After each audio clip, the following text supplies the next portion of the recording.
Guide you to quilt and to live with confidence. Welcome back to take 2 of our discussion today, all about basting. Basting is an absolutely key step in the process of moving from a finished quilt top to a completed quilt that you can actually snuggle. And that process of putting the backing, the batting, and the top together, it's key, but it can also be a pain. So we're going to talk about it today. But before we do that, let me make sure that my image is showing up a little bit clearer.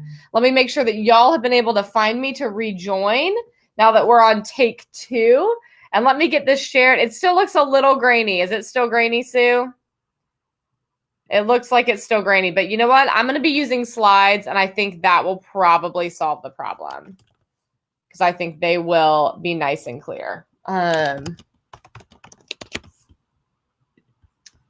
Let's see. Still blurry. All right, Sue, let me push these slides up, and we're going to see if that helps. All right.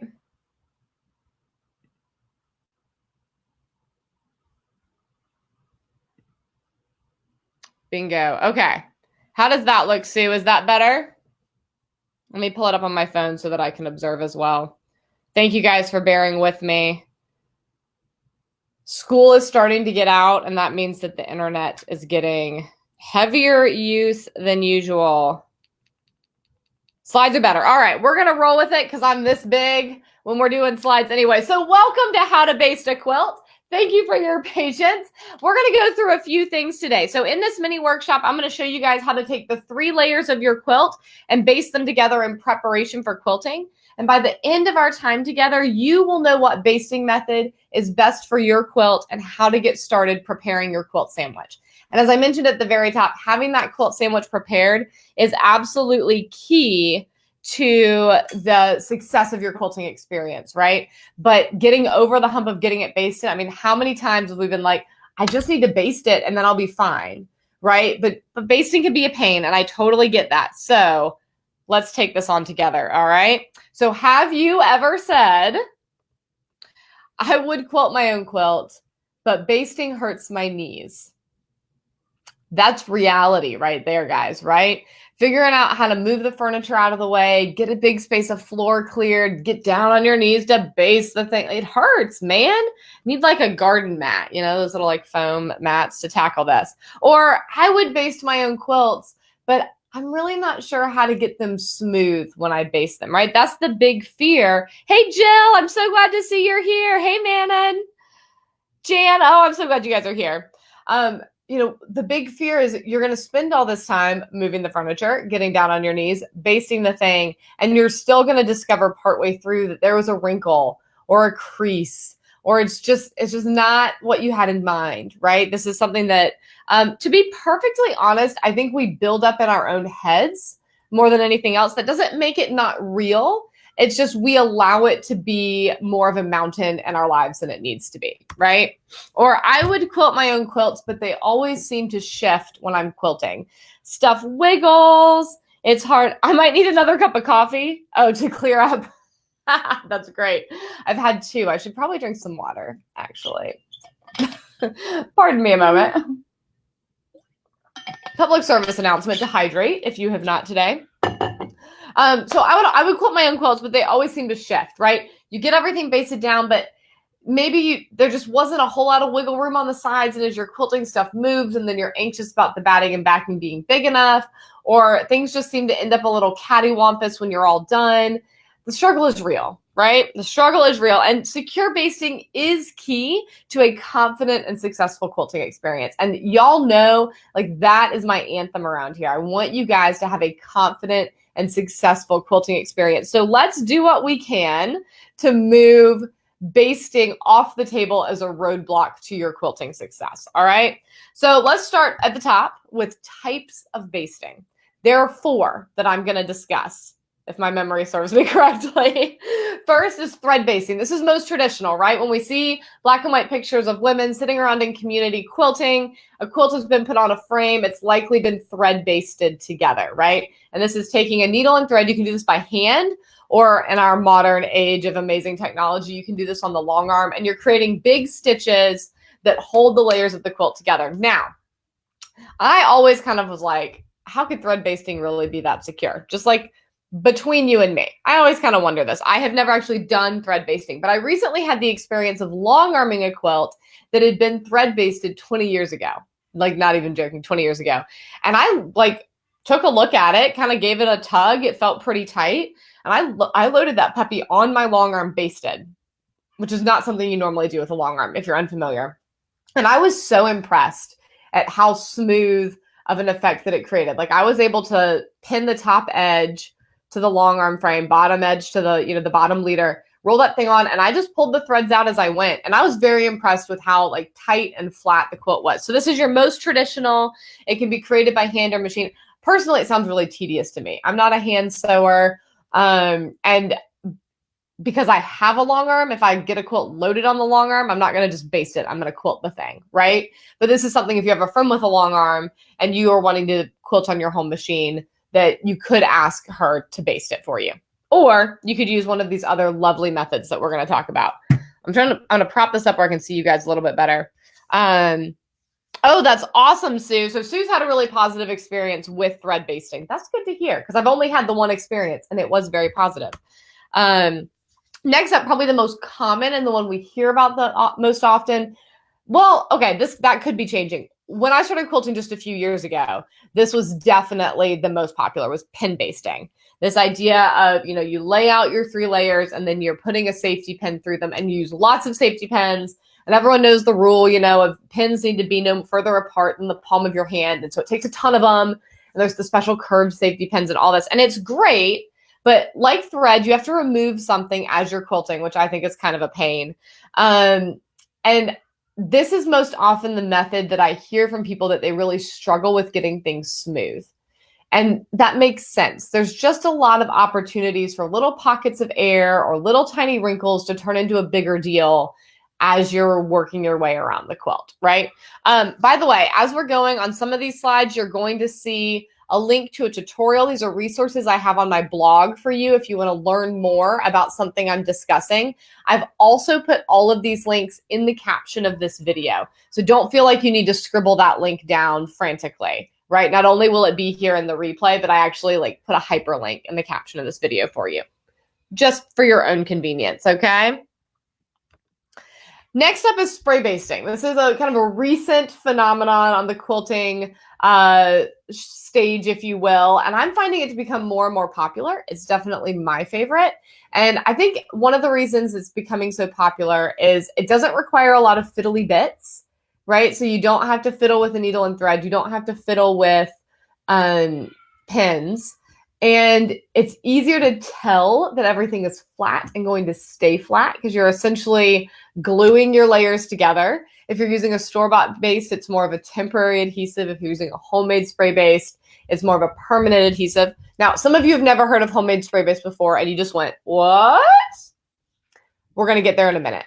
Hang in there with me. Now, homemade spray base is much less toxic than store-bought. That's one of the big things with store-bought spray base is you need an area, not even so much an area big enough to actually do the basting, but you need to have good airflow because it's aerosol chemicals, right? You want to be mindful of that and, not get high. I do not condone getting high while basting your quilt. That sounds dangerous. I'm just saying. And it doesn't require removing anything as you're quilting, which is one of my favorite things about it. I don't have to break my rhythm to remove a pin or to remove thread stitches. The other thing is that if you're using a store-bought base, you can actually do the basting on a design wall instead of on the floor, or you can do it on the table. Now, all of these methods we've talked about, you could actually do them on a tabletop. That's not something I have personal experience with, but if you're in the Quilting Rockstars Facebook group, I know there are people in the group who have done that and had great success. So, ask your friends, make use of the hive mind, and you can learn about that from your fellow rock stars, okay? Hey, ladies, I see you guys hopping on. Yay! And finally, fusible batting. This is another very recent thing on the scene. It is something that I use, but I'm particular about how I use it. And you'll be able to read about that in this resource that I've included here for you. I use fusible batting primarily for practice sandwiches and small projects and, things I'm going to be working on my domestic, obviously. And the thing that I like about it is that I don't use store-bought spray based. I use homemade spray based. But homemade spray based, there's a delay. You have to let the baste dry. And that's, pretty much like an 8-hour thing. So if I want to be able to baste something and start quilting on it right away, then I use the Fusible batting. Now, Hobbs makes this Fusible batting. Y'all know I love Hobbs batting so much. But what I have found is that while they make it in larger sizes, I find it a bit unruly to get a reasonably smooth baste for anything bigger than about 36 by 36. That's about my cap on what I will do with a fusible bat, right? So like mini quilts, wall hangings, that kinds of things. But for those, a little bit of steam, and it's awesome. It's an awesome experience, and I love using it. So if you haven't had the opportunity to try fusible batting and you're working on little projects for Christmas time, it's something to consider for sure. Now, that's the big rundown, right? We've got thread basting, pin basting, spray basting, and fusible batting. 4 primary ways of holding our quilt together. And you're thinking, that's all well and good, HollyAnne. You probably already have your favorite, but that doesn't necessarily solve your problem, right? So here's some key steps to make sure that your basting experience will be as positive as possible. I'm not going to promise you that you will fall in love with basting. I have not fallen in love with basting, but I am confident that I can get a nice smooth baste for my quilts when I'm going to be working on my domestic machine, right? And that's the important part. So key steps in successful basting. All right. Sue, are you asking about the fusible batting? Could you do it in smaller sections? In theory, yes. I just find that the weight of a big quilt, it's not a very tight fuse, right? It's like a temporary fuse. And I just find that the weight of a big quilt is hard to keep one section kind of securely together while I'm pressing another section and dealing with it. So I just find that 36 by 36, I can do it easily without a lot of stress, and it works really well. And anything bigger than that, if I'm going to work on my domestic, I go through the hassle of moving the furniture and actually basting. Yeah, great question. Great question. So key number 1, practice and experiment. This is the most annoying advice I will give you all day. I'm very aware of that, but it's true, right? Some of you guys are going to be die-hard thread basters. Some of you guys are going to be die-hard pin basters. I'm a pretty die-hard spray baster, right? Everyone's going to find their favorite thing, and I have no explanation for you about some like secret around that. It's just that you will find what works for you with your setup, your body, because this is a physical thing, right? And sometimes physical limitations play into this. So your setup, your body, the size of quilts that you're making, all of that is going to play into this. So if you've, say, been pin basting and you're really irritated with the fact that things never seem smooth, try thread basting or try spray basting or try fusible batting. You may find that you love using fusible batting on everything under the sun, and you think I'm crazy for saying that I only like to do small projects with it. That's totally fine, by the way. Like, we are fully allowed to have different opinions on that. So the first step that I would encourage for you is to make sure that you're practicing and playing around with different methods of basting so that you can truly find your favorite, okay? Next, pay careful attention to the back. This is something that many of you are like, well, duh, HollyAnne, but there's a couple of elements to this, right? First, if you are basting on the floor or the table, either way, but making sure that you're starting with a very smooth back. Now, one key with that's going to mean pressing your back really well. Probably using some steam and some starch, putting some time and effort into it to make your back really smooth for your quilt, right? This is something that, like, when I quilt on the long arm, honestly, I barely even press my backs because the tension of the long arm is going to smooth the fibers for me. But you're going to have to do that manually if you're basting a quilt, okay? So take the time and the effort to steam and starch your back so they're really smooth before you get started. So prep, right? During the basting process, frequently checking to make sure that your back is staying smooth and taut, however you've secured it as you're working, and working from the center out so that any wrinkles that form just by the movement of your hands on the quilt move out towards the edges and can be smoothed out as you go, right? Then as you move on to the quilting, same process, that to whatever extent possible, starting towards the center and moving out is going to help make sure that if there are any wrinkles, they're moving away from the center. but also as part of your quilting process, making sure that you're frequently checking the back of your quilt.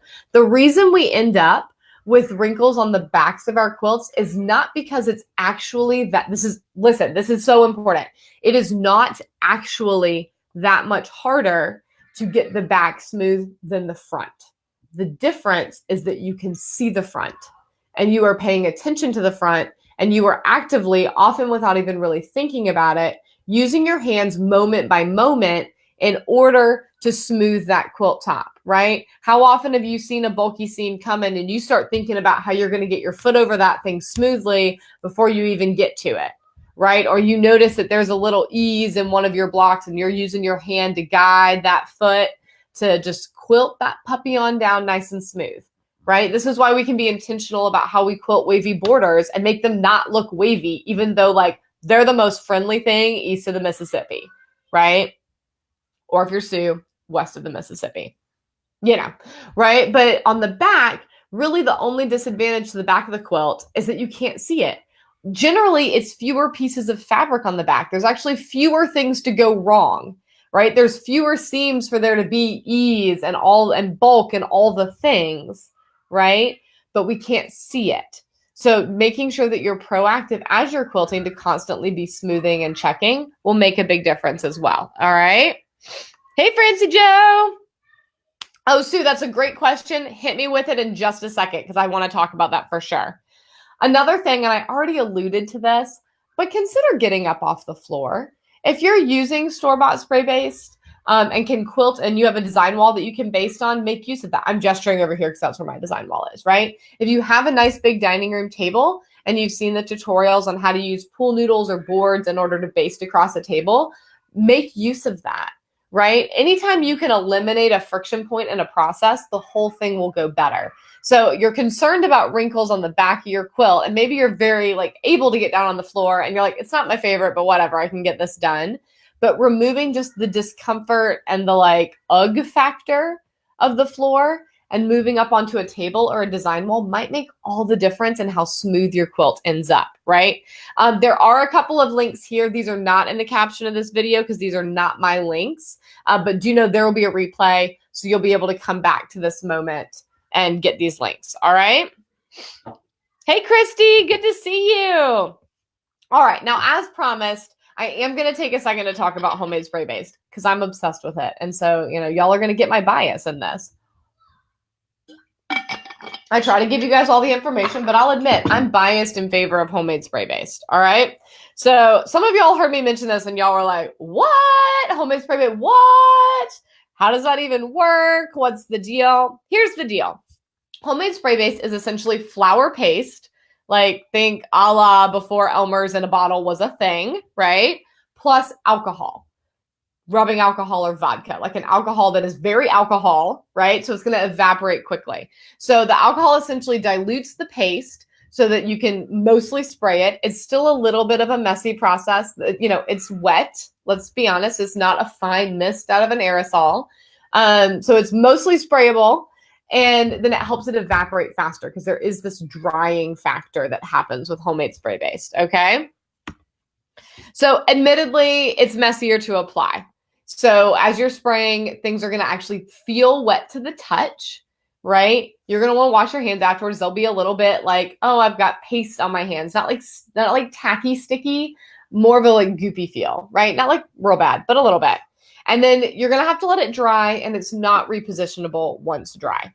Just so you know, personally, I love that. That means that my quilt is not going anywhere. So if I get it right the first time, I don't have to worry about it.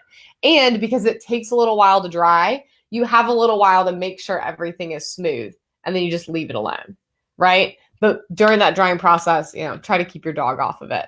Just saying. Makes me thankful for my door. All right. The other advantage of this homemade spray base, in addition to the fact that it's wildly cheaper than buying the store-bought aerosols, it's less toxic, especially if you're using the vodka. Like there's not even then an odor, basically. So you don't have any fumes or anything to give you a headache or make you feel yucky or any of those things. Also means it's safe around your pets, and it's not goopy, right? So the alcohol and the water in it evaporate out, which leaves literally flour and salt. Okay. So that means one, that's going to wash out of your quilt very, very easily. It's extremely washable.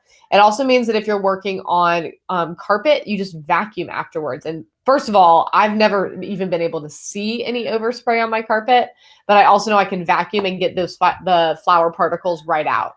If you're working on tile or wood, a quick mop and you know your floor is good to go. And there's not that sticky, icky residue on it that's going to cause problems, right? It's very safe. It cleans up easily. I find it to be highly effective. And I love that I don't have to worry about my quilts having wrinkles. Now, one word of warning, you will notice when your quilt dries, it will appear wrinkled, right? That's because of the moisture factor. The fabric shrinks a little bit when it dries. It will quilt so smooth. Quilts like butter, okay? And no, I do not press it after spraying. That was a great question, Patricia. I literally just leave it for like 8 hours. And you want it totally dry. Do not quilt with it wet. It will be goopy and gross in your sewing machine. Okay. I've never had any issues with it, but I've also not ever sewn with it wet. But I have encountered a couple of people who sewed and it wasn't totally dry and it's a goopy mess. Okay. So don't do that. Let it dry all the way. And it's like butter. It's like butter. All right. Affordable, non-toxic, totally washes out. And my personal fave. Like I said, I'm wildly biased and I'll be honest about it. And if you're like, no, thank you, that is too much work. Totally fine. You go find your favorite. So here's the full info, stringandstory.com/blog/homemade spray based. And again, that link is in the caption of this video if you want to give it a shot. Okay, there's our overview of different types of basting. We've got thread, pins, spray based, both homemade and store-bought, and fusible batting. Some tips for making sure that your basting experience is as successful as possible, and also a little bit of insight about homemade spray based, which is my personal favorite. So if you're loving it and feeling hopeful about your basting experience, hit the heart on this and let me know so that I know that you're seeing the difference that this could make for you. And if you have questions, this is the moment for them. I want to make sure that if you've got lingering questions about basting, that we take a few minutes and dive into those, because I want your next quilt. And many of you are participating in my Finish the Decade quilt along that we're finishing up whips before the end of the year. You might be finishing up Christmas projects, Christmas decor. I want to make sure that as we are heading into U.S. Thanksgiving week and we begin doing some of that holiday sewing, that you have the skills you need for success basting, that is not an additional stressor for you this holiday season, okay? Because ain't nobody got time for that, all right? Yes, Kathy, the drying is crucial. And as Patricia asked, no, I don't press it. Then you're just gooping up your iron. Just let it sit there and air dry. You'll be good to go. And for what it's worth with the homemade spray based, I do usually put a few pins in. I'll put one square in the middle of the quilt and I'll put a few around the edges. And that's just because the edges get a lot of touching and they're more likely to separate a little bit. So I've never really felt like I needed them. It's just my peace of mind, right? Okay, and let's see. Sue had a great question, about types of batting. It's a brilliant question, Sue. So let's talk about this. You've got some basic buckets for your batting. Namely, you have synthetic battings, natural battings, and you have blends, right? So synthetics are going to be your polyester battings of various poofs. Your natural battings are going to be cotton, wool, bamboo, silk. Those are kind of your four main ones that you're going to encounter. And then inside the blend, there's going to be all kinds of blends. You could have natural blends or you could have natural synthetic blends. And the most common blend that I hear about is the 80-20, right? 80% cotton, 20% polyester. And the idea is that it holds its loft a little bit more and doesn't shrink quite as much. I've never really had any issues with shrinkage, but that's a whole nother thing. What you should know for working with homemade spray based is using natural batting is crucial, because remember, polyester is plastic. Okay, like I want you to remember that. Like, go shake a grocery bag around and imagine that being shredded into thousands of little hairs, and that's essentially polyester batting, right? Like, it's plastic at the end of the day, so it's not going to stick. Right? Like the homemade spray base is not going to be able to penetrate the fiber to glue it to your fabric, right? Plus, like, you guys know how hard gluing plastic is. Like, if you ever glued sequins onto anything, like, you want to talk about a pain in the patootie. That's why we use hot glue for that, right? Like, you can't do that with normal glue because it's so slippery and it ends up a goopy mess, right? Same thing with basting your quilt. Like we're essentially using just like a normal paste, a normal school glue type glue that's been watered down with alcohol. And you cannot do that. You can't do polyester with that, right? So you're going to want to use your natural fibers. Personally, I would make a strong argument for using natural fibers anyway. You know, they breathe better. They're healthier to be around. People are less likely to have sensitivities to them unless they have a wool sensitivity, which is a whole nother thing. All of that, right? So personally, I'm always an advocate for natural battings, and you can do all of these methods with natural battings. Now, I would guess because aerosol spray base are more of an adhesive rather than a paste, you're not going to run into the same problems there. Okay, so if you're wanting to spray base, but you're also wanting to use a poly or poly blend batting, then I would go with something like a 505 or just, you know, the can at ye old big box store that literally says spray based across the front, one of those, right? Wonderful. Can you use homemade spray based if using 2 layers of batting, and if so, how? Yes. So you literally will just have an extra step, Sue. So instead of doing batting, backing, dry, flip, top, let me slow down and say that for those of you who aren't familiar with this process. When you do like a pin basting or a thread basting, or often even spray basting with store-bought baste, you're going to do back, batting, top, right? You literally just move from the back of the quilt to the top of the quilt. Because of the drying process involved with homemade spray based, I put my batting down first, spritz well till it's like quite moist. I'm sorry, that's a terrible word, but you know, damp. There we go. Spread out your backing, let dry, or let dry like 80%, right? Like mostly dry. Flip like the biggest pancake of your life.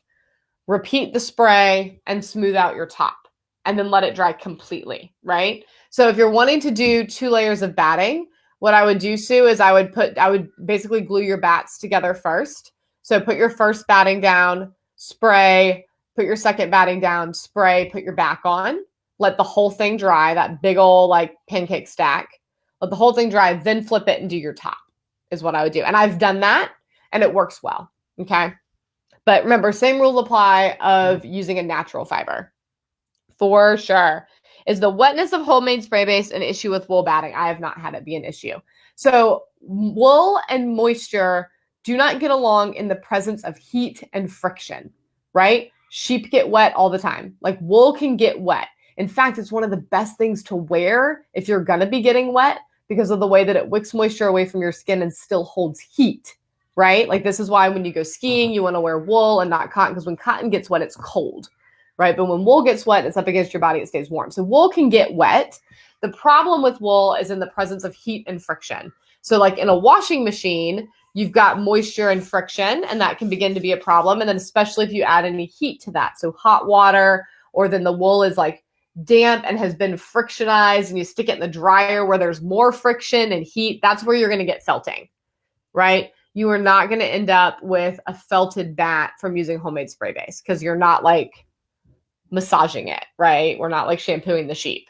You smooth it, but it's fine. Also, if you're wanting to work with wool batting, I strongly encourage you to look at Hobbs Cotton Wool Blend because it's machine washable. So rather than wool can be treated to make it machine washable, but they essentially coat the fibers with plastic. That's what superwash wool is. But if you want to have a washable wool, Hobbs makes an amazing wool cotton blend that you get kind of the lightweight breathability that works, you know, with cotton, and also like the warmth of wool, but you get the washability of the cotton as well because the way the fibers are blended together, they don't felt. It's my favorite bat, like my favorite bat to work with. I love it so much. So I would recommend that as well.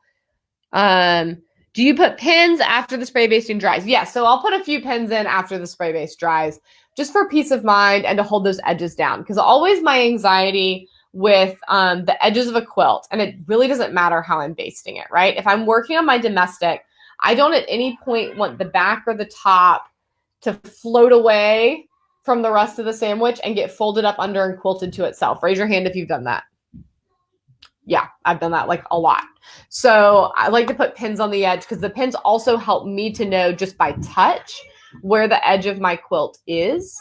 And so it's easier to keep things from getting like flipped under, right? Because if visually it looks like I'm at the edge, but there's not a pin there, then I'm like, all right, something has escaped. Let's bring it back. All right. Yes. Oh my gosh, Kathy, the cotton wool blend will change your life. Like, it's my favorite. It's my favorite because so I use this blend especially when I'm quilting for my parents, because my parents love wool, but they also love being able to wash things. So it's like literally the perfect blend, right? And then for a good, now remember, it's going to have a little bit more of that wool price point. So if you want a good everyday bat, they also make a premium cotton that's thicker. It's like twice as thick as a normal cotton bat.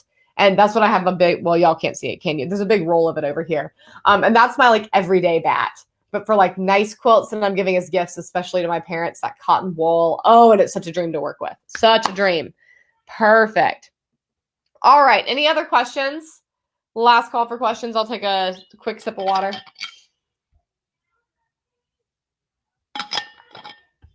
Let me peek and see if I am still blurry. I might have cleared up. I'm not sure. Oh, maybe not. We've got a few slides left anyway. All right. If you have more questions, I will jump back to them, but I'm going to continue going for just a hot second. So there's an obvious question that's still lingering here, right? We've talked right up to the point of quilting. So you're like, well, I got the darn thing basted, but now what? Right? And as always, I want to help you with these obvious questions. So I have a solution, and that is Free Motion Quilting Academy. Y'all know that I'm passionate about this online class. I open it up only a couple of times a year because I love going on the quilting journey with you. Starting at the very beginning in base camp, if you will, of these basic skills like basting, like we're discussing now, all the way to your summit of showing off your gorgeous quilt and your quilting skills. But as I mentioned, it only opens a couple times a year. So the important thing you need to know right now about Free Motion Quilting Academy is that it's coming. New year, new you, new quilting skills. Free Motion Quilting Academy will reopen on January 2nd. But while I know you're eager to transform from a nervous and a little intimidated beginner free motion quilter to a confident intermediate level quilter, I want to make sure that I have something for you now as you're heading into your holiday quilting, right? I want you to be able to build those base camp skills that we just talked about. While you may still be working with a limited skill set of motifs, you may still be straight line quilting, right? So last week we talked about making a quilting plan and deciding what motifs to quilt where.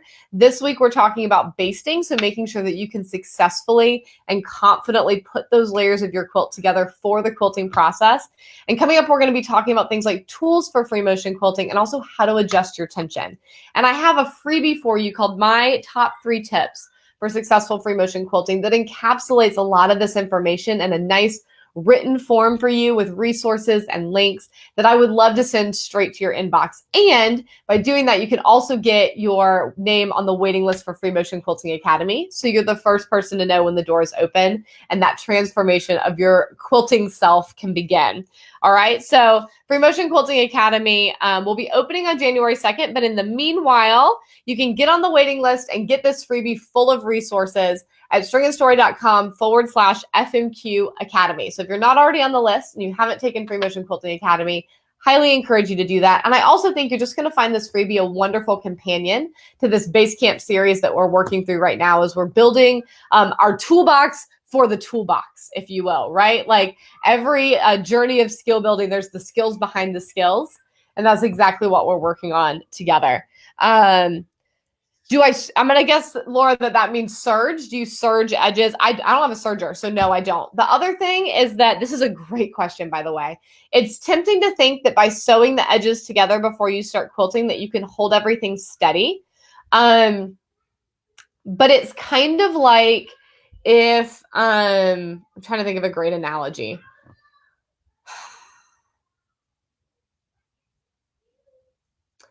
It's kind of like if you were to cover the steam hole on your kettle.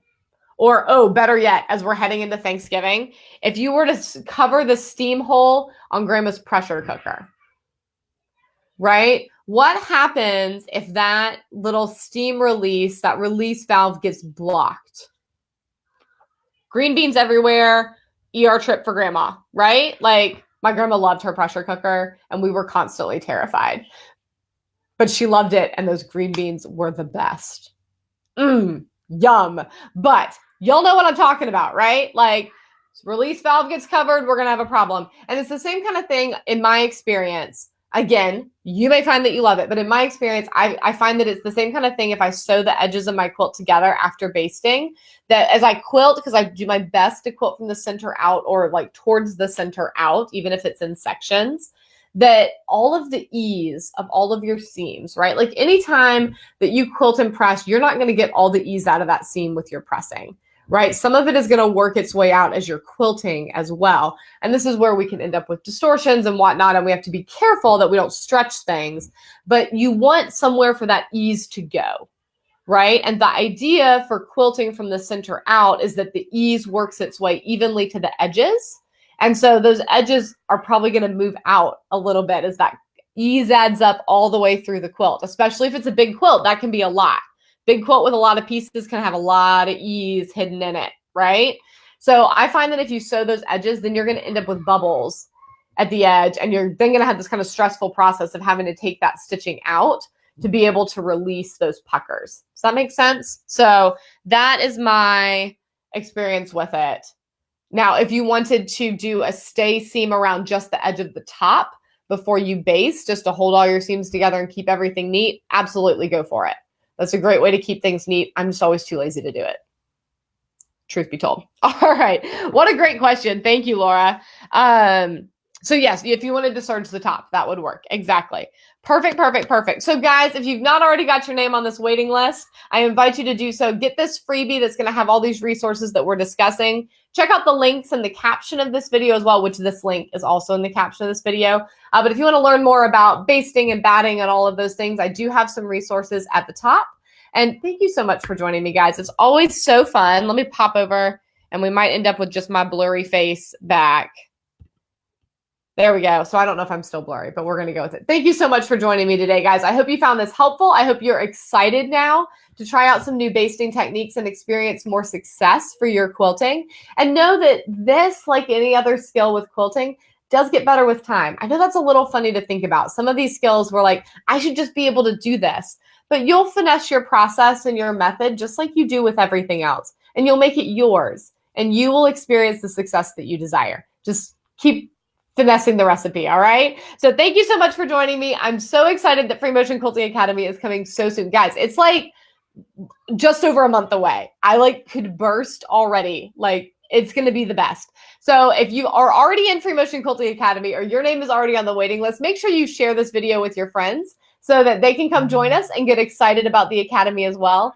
And I will see all of you guys back here next Tuesday. I believe we're talking notions, but don't hold me to that. I will let you know between now and then. And keep your eyes out because there may or may not be a little Black Friday sale starting up sooner rather than later. And finally, as a friendly reminder, there's no social hour this week on Saturday night because your girl will be at the beach. But I love you all. Happy Thanksgiving. Thank you so much for joining me, and I'll see you soon, okay?